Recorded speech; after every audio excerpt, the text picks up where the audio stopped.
मिनश्शैतानिर्रजीम बिस्मिल्लाहिर्रहमानिर्रहीम।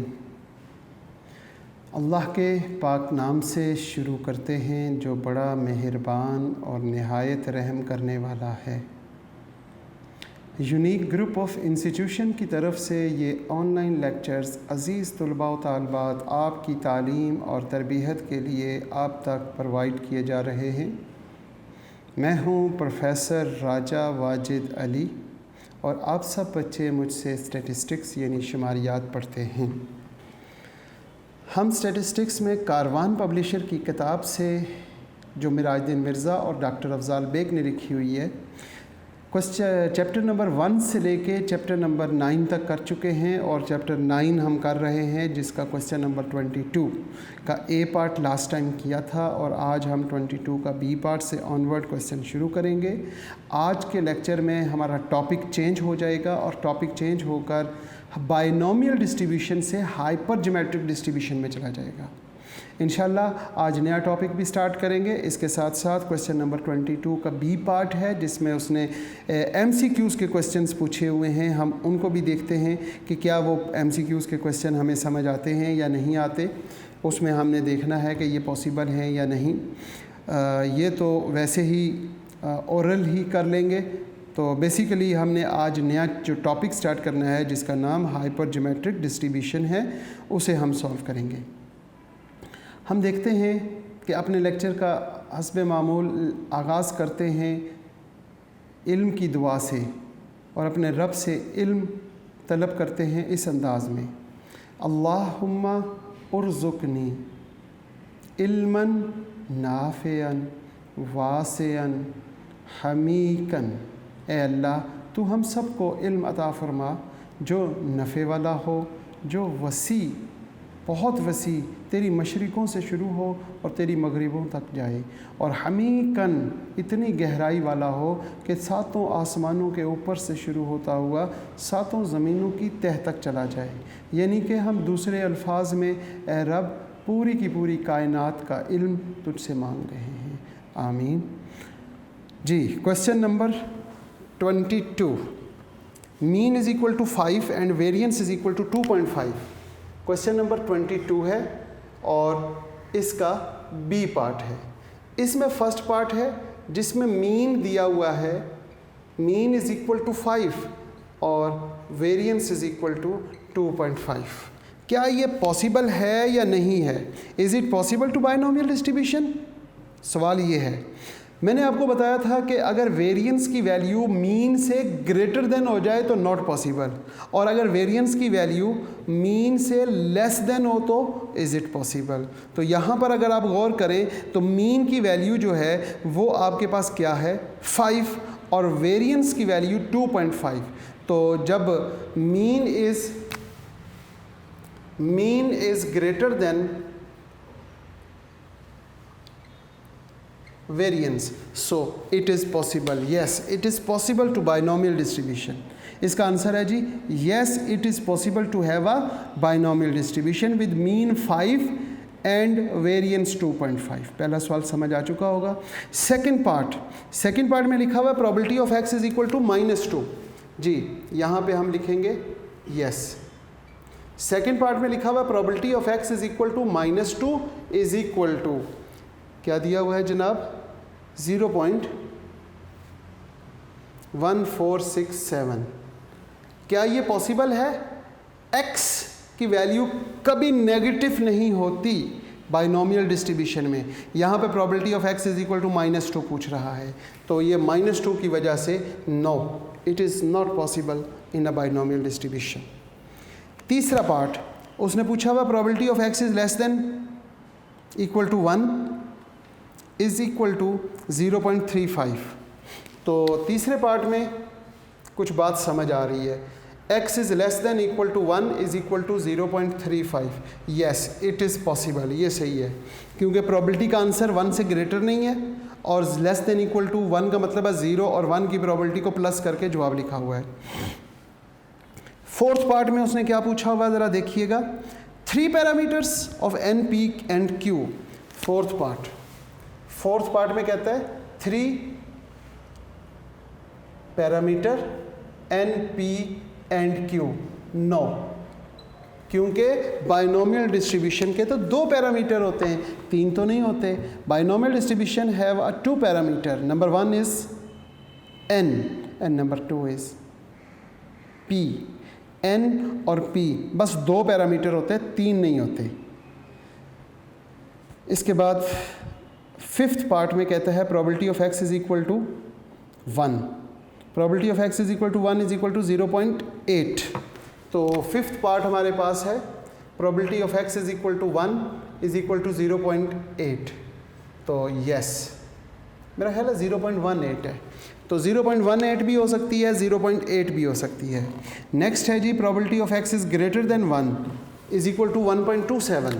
6th part, probability of x is greater than equal to 1 is equal to 1.27। तो इसका answer no, because probability is always equal to less than equal to 1। या तो 1 होगी ज़्यादा से ज़्यादा, या लेस देन 1 होगी और कम से कम 0 होगी। यहाँ पे प्रोबेबिलिटी का आंसर ही 1.27 है, तो 1 से तो ज़्यादा हो गई, लिहाजा ये पॉसिबल नहीं है। इसके बाद हमारे पास है जी next question, probability of x is equal to 3.8। 5, 6, 7th part है जी probability of x is equal to 3.8 is equal to 3.8 की प्रोबेबिलिटी उसने क्या दी हुई है? 0.29।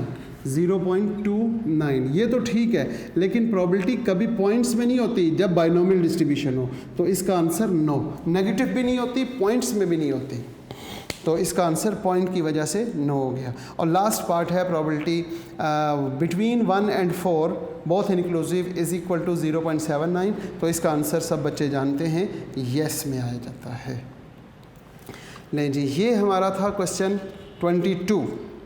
इसके बाद हमारे पास आ जाता है क्वेश्चन नंबर 23। 23 से ऑनवर्ड जितने भी क्वेश्चंस हैं वो हमारे हैं हाइपर ज्योमेट्रिक डिस्ट्रीब्यूशन के। हाइपर ज्योमेट्रिक डिस्ट्रीब्यूशन के जो सवाल हैं उन क्वेश्चंस को हम कैसे करते हैं वो सब बच्चों को मालूम होना चाहिए कि हमने करना क्या है। हमने सबसे पहले नंबर पे तो बाइनोमियल डिस्ट्रीब्यूशन की तरह हम हाइपर ज्योमेट्रिक डिस्ट्रीब्यूशन को डिस्कस करेंगे, और वो इंशाल्लाह हम हाइपर ज्योमेट्रिक डिस्ट्रीब्यूशन का जो क्योंकि टॉपिक ही चेंज है तो हम इसके क्वेश्चन जो हैं मार्क करके हम बाद में कर लेते हैं। पहले इस टॉपिक को जो हम कर रहे हैं उसे कंप्लीट करते हैं। 23 और 24 हमारा हाइपर ज्योमेट्रिक डिस्ट्रीब्यूशन का सवाल है, 25, 26, 27, फिर उसके बाद 28। 28 के बाद हमारे पास 29 है। ये 29 क्वेश्चन जो है ये बाइनोमियल का है, हम इसी को करते हैं। फिर हमारे पास 30 क्वेश्चन है, वो हमारा हाइपर ज्योमेट्रिक डिस्ट्रीब्यूशन का है। तो इस पेज पे हमारे पास क्वेश्चन आ जाता है 29। If x is a number of success. अब हम बात कर रहे हैं कि हम कंटिन्यू रखते हैं क्वेश्चन नंबर 39 तक उन तमाम सवालों को जो बाइनोमियल वाले हैं। तो पहले हम बाइनोमियल को कंप्लीट करेंगे और फिर उसके बाद हम हाइपर ज्योमेट्रिक डिस्ट्रीब्यूशन मैक्सिमम एक लेक्चर में हम उसे कंप्लीट कर लेंगे इंशाल्लाह। तो आज हम बात करते हैं बाइनोमियल की, और बाइनोमियल में हमारे पास आ जाता है क्वेश्चन नंबर 22 के बाद क्वेश्चन नंबर 29। क्वेश्चन नंबर 29 में हमारे पास क्या चीज़ गिवन है? वो कहता है कि successive with probability of success is 1/4। इसका मतलब P इज़ इक्वल टू 1/4 और Q is equal to 5 independent trials. तो 5 हमारे पास इंडिपेंडेंट ट्रायल्स हैं, N और P दे दिया। जब हमारे पास N और P की वैल्यू गिवन होती है तो क्वेश्चन नंबर 29 में तो हम क्या करते हैं, सबसे पहले फार्मूला बना लेते हैं। फार्मूला क्या होगा और कैसे सॉल्व होगा? हम सबसे पहले n है, n और p गिवन है तो q मालूम करेंगे 1 minus p. q is equal to 1 minus 1/4 और q is equal to 4 minus 1 3/4। अब हम क्या करेंगे, फार्मूले में वैल्यूज पुट कर देते हैं। Probability of x is equal to small x जी 5cx p की वैल्यू 1/4 की पावर x और q 3/4 की पावर 5 माइनस x। लिहाजा हम यहाँ पर x की वैल्यूज़ पुट करेंगे जो उसने क्वेश्चन में पूछा हुआ है। क्वेश्चन में पूछा हुआ है पहले 0, तो बस फर्स्ट पार्ट की बात करते हुए हम x की जगह पे 0 पुट कर देते हैं। 5c 0, 1/4 की पावर 0, 3/4 की पावर 5। अब इसको सॉल्व करें, ये भी 1 हो जाएगा और इसका आंसर भी 1 आ गया। 3 की पावर 5 लें तो वो आपके पास आ जाएगा 243 और 4 की पावर 5 लें 1024। इन दोनों को मल्टीप्लाई करेंगे 243 ओवर 1024, ये आपके फर्स्ट पार्ट का आंसर। और सेकंड पार्ट में उसने पूछा हुआ है less than equal to 3। Second part की बात करते हैं तो उसमें पूछा हुआ probability of x is less than equal to 3। तो अब हमारे पास 3, 4 और 5 है, टोटल 5 तक जा सकते हैं। लेस देन 3 में 0, 1, 2, 3 4 वैल्यूज़ मालूम करेंगे। और अगर इसका अल्टरनेट देखें तो ग्रेटर देन 3 में हम 4 और 5 मालूम करेंगे। तो बस 4 और 5 मालूम करके उसको 1 में से माइनस कर लेते हैं। इसको यूँ लिख लेते हैं कि एक तो तरीका है कि probability of x is equal to 0 plus probability of x is equal to 1 plus probability x is equal to 2 और plus probability x is equal to 3। इस फार्मूले में 0, 1, 2, 3 पुट करके सॉल्व करें और उन्हें जमा कर लें। या फिर इसका alternative method, probability of x is less than equal to 3 is equal to 1 minus probability of x is greater than 3। हम यहाँ लिखेंगे 1 minus probability of x is equal to 4 और plus probability of x is equal to 5। बस 4 और 5, क्योंकि n हमारा 5 है तो हम मैक्सिमम 5 तक जा सकते हैं। तो 4 और 5 यहाँ पे सिर्फ 2 वैल्यूज़ मालूम करनी पड़ेंगी। हम यहाँ पर क्या करते हैं, 1 माइनस हम लिखेंगे 5c4, आगे लिखेंगे क्या, p की वैल्यू है 1/4 की पावर 4 और 3/4 की पावर 5 माइनस 4 1 हो जाएगा, प्लस यहाँ ब्रैकेट स्टार्ट करेंगे, यहाँ पे 5c5, यहाँ पे 1/4 की पावर 5 और 3/4 की पावर 0। अब हम देखते हैं 1 माइनस 5c4 का आंसर तो हमारे पास आ जाएगा 5। तो ये टोटल आंसर 15 ओवर 1024 आ जाएगा और प्लस यहाँ से जब इसे सॉल्व करेंगे तो 1 ओवर 1024 आ गया। अब यहाँ पे देखते हैं 1 माइनस 16 ओवर 1024 आ गया और 16 को जब आप माइनस करेंगे तो 1008 आ जाएगा आपके पास, 1008 ओवर 1024, ये आपका आंसर बनता है क्वेश्चन नंबर 19। क्वेश्चन नंबर 19 के बाद 29 के बाद जो 30 है वो है हाइपर ज्योमेट्रिक डिस्ट्रीब्यूशन का, इसको हम बाद में करेंगे। 32 में लिखा हुआ है right the formula of the mean and variance of the binomial distribution. तो 32 में आप मीन और वेरिएंस का फार्मूला लिखेंगे सिर्फ, और मीन का फार्मूला आपको याद है NP और वेरिएंस का फार्मूला NPQ। अब हम 32 के बी पार्ट की तरफ चलते हैं, वो भी हमारे पास बाइनोमियल डिस्ट्रीब्यूशन का ही क्वेश्चन है। 32 का B part, a fair coin is toss 4 time. 32 का बी पार्ट जिसमें उसने लिखा हुआ है a fair coin is toss 4 time, हमने कॉइन्स को टॉस किया 4 टाइम, तो आपके पास n की वैल्यू 4 आ जाएगी, n is equal to 4। Question number आपको याद है कि हम कौन सा कर रहे हैं, क्वेश्चन नंबर 30 जो है वो तो हाइपर ज्योमेट्रिक डिस्ट्रीब्यूशन का था। इसी तरह हम देखते हैं क्वेश्चन नंबर 32 का बी पार्ट जी। 32 का बी पार्ट है a fair coin is toss 4 time. 32 है और उसका B part, fair coin toss is 4 time, मतलब n 4 हो गया। कॉइन की बात हो रही है तो p हेड को इंटरेस्टेड रखते हुए 1/2 और q वो भी 1/2। n, p और q दोनों चीज़ें जब आपको मिल जाती हैं तो फिर हम क्या करते हैं, n, p और q मिलने के बाद हम देखते हैं कि फार्मूला क्या बना। फार्मूला बनेगा probability of x is equal to small x। हमारे पास फार्मूला होता है probability of x is equal to small x is equal to NCx, p की पावर x और q की पावर n माइनस x। इस फार्मूले में वैल्यूज़ पुट करते हैं और वो होगा क्या, 4cx 1/2 की पावर x और 1/2 की पावर 4 - x। इस फार्मूले में हमें जो चीज़ें पूछी हुई हैं वो हम मालूम करते जाएंगे। क्वेश्चन है जी ये क्वेश्चन 32 और 32 का बी पार्ट, जिसमें उसने फर्स्ट पार्ट में कहा हुआ है एग्जैक्टली 1 हेड।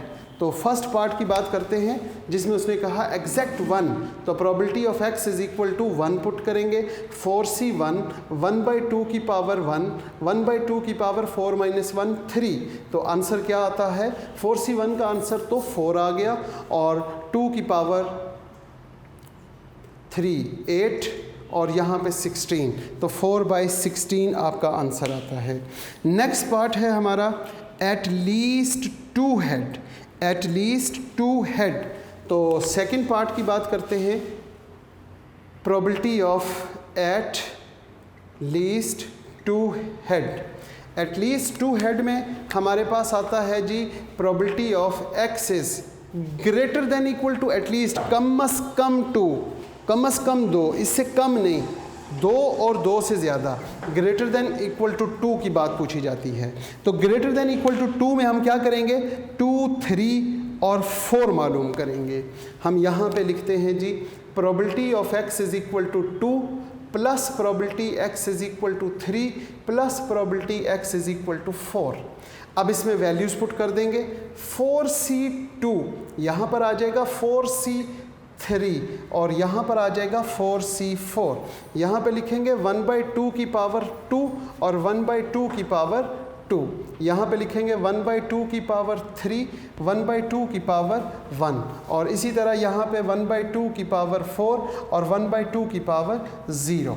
अब जब इनको आप सॉल्व करते हैं तो पहले का आंसर आएगा 6/16, 6/16, यहाँ पे 4/16, फिर 1/16 और ये आपके पास 11/16 आंसर आएगा। इसके बाद नेक्स्ट पार्ट में वो कहता है बिटवीन 1 and 3, 1 और 3, बल्कि दोनों इंक्लूसिव हैं 1 से 3 तक। तो अब 1, 2 और 3 मालूम करें और उसमें वैल्यूज़ पुट कर दें और आपके पास जवाब आ जाएगा। थर्ड पार्ट, प्रोबेबिलिटी किसकी, 1 less than equal to x less than equal to 3। तो यहाँ पे लिखेंगे probability of x is equal to 1 plus probability x is equal to 2 और plus probability x is equal to 3। अब हम इसमें वैल्यूज़ पुट करते हैं जनाब।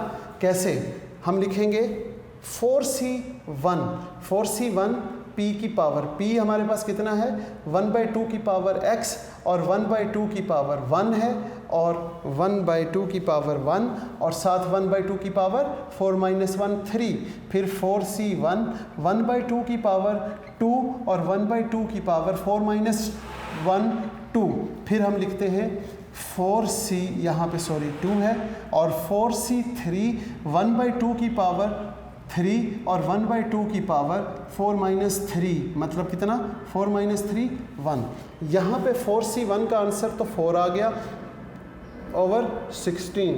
4c2 का answer 6 over 16।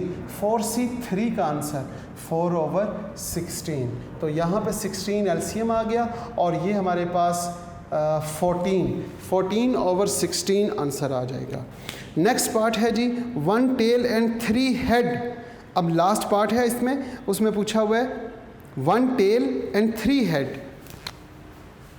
Fourth part, probability बताएं जी 1 टेल एंड 3 हेड। तो बस हमें 3 हेड मालूम करना है, तो probability of x is equal to 3 put करेंगे। 4c3 1/2 की पावर 3, 1/2 की पावर 4 - 3 1।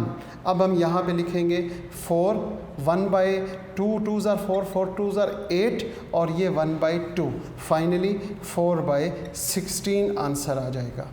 ये था हमारा क्वेश्चन नंबर 32 का बी पार्ट। इसके बाद हमारे पास आ जाता है क्वेश्चन नंबर 33। 33 में और 33 के बाद जो 34 है वो भी हमारा बाइनोमियल डिस्ट्रीब्यूशन है। मैं उसको भी टिक लगा रहा हूँ ताकि हम ये सारे सवाल एक ही दफ़ा कर लें। अब हमारे पास है जी क्वेश्चन नंबर 33, जिसमें उसने सबसे पहले नंबर पे आपको दिया गया है P 10% of the parts produced by machines are defective. तो पूछा क्या हुआ है, determine the probability that 4 parts chosen at random. आपने बताना है कि 4 पार्ट्स हमने चूज़ किए, तो फाइंड द प्रोबेबिलिटी। 33 क्वेश्चन है और 33 क्वेश्चन में P is equal to chosen at random, ठीक है, at most 1, all are defective. 2 part पूछे हुए हैं, हम दोनों पार्ट कर लेते हैं। क्वेश्चन नंबर 33 जिसमें P दिया हुआ है 1% डिफेक्टिव। इस तरह का सवाल पहले भी आया हुआ है, लेकिन यहाँ पे उसके पार्ट्स अलग हैं। तो 33 की बात करते हुए हमारे पास डिफेक्टिव की प्रोबेबिलिटी है 0.1 और नॉट डिफेक्टिव की प्रोबेबिलिटी को Q कहेंगे, 1 माइनस P, और Q is equal to 1 minus 0.1, Q is equal to 0.9 आ जाएगा। N आपके पास कितना दिया हुआ है, N is equal to question में 4, N इज़ इक्वल टू 4 दे दिया। फार्मूला लिखेंगे probability of X is equal to small x, लिखेंगे 4cx P की पावर x और Q की पावर 4 माइनस x। अब हम इसमें वैल्यूज़ पुट कर देते हैं। वैल्यूज़ हमारे पास क्या हैं, P की वैल्यू यहाँ पे वैल्यू ही पुट कर लेते हैं ज़रा। 0.1 अब बच्चों को समझ आ चुकी होगी, यहाँ पे Q की वैल्यू 0.9। फर्स्ट पार्ट में कहता है at most 1 defective. First part probability at most 1 defective. At most का मतलब होता है ज़्यादा से ज़्यादा एक, इससे ज़्यादा नहीं। तो x is less than equal to 1, तो probability of x is equal to 0 plus probability x is equal to 1। अब इसमें हमने 0 और 1 की वैल्यूज़ पुट करनी है और जवाब निकाल लेना है। अगर आप गौर करें तो यहाँ पर हमारे पास है जी 4c0 p मेरे पास क्या है 0.1, उसकी पावर 0, 0.9 की पावर 4, प्लस यहाँ पे 4c1 0.1 की पावर 1, 0.9 की पावर 4 माइनस 1 3। अब जब आप इन दोनों को बारी बारी सॉल्व करेंगे तो पहले का आंसर आता है 0.6561 और दूसरे का आंसर जब 4c1 के साथ सॉल्व करते हैं तो 0.2916 और इन दोनों को जमा करने से आपके पास लेस देन इक्वल टू 1 का आंसर आता है 0.9477। इसी तरह इसका जो नेक्स्ट पार्ट है उसमें उसने लिखा हुआ है कि क्या पूछा हुआ है, all are defective. Next part है जी सेकंड, ऑल आर डिफेक्टिव। इसके लिए probability of x is equal to 4c4 0.1 की पावर 4, 0.9 की पावर 4 माइनस 4 0।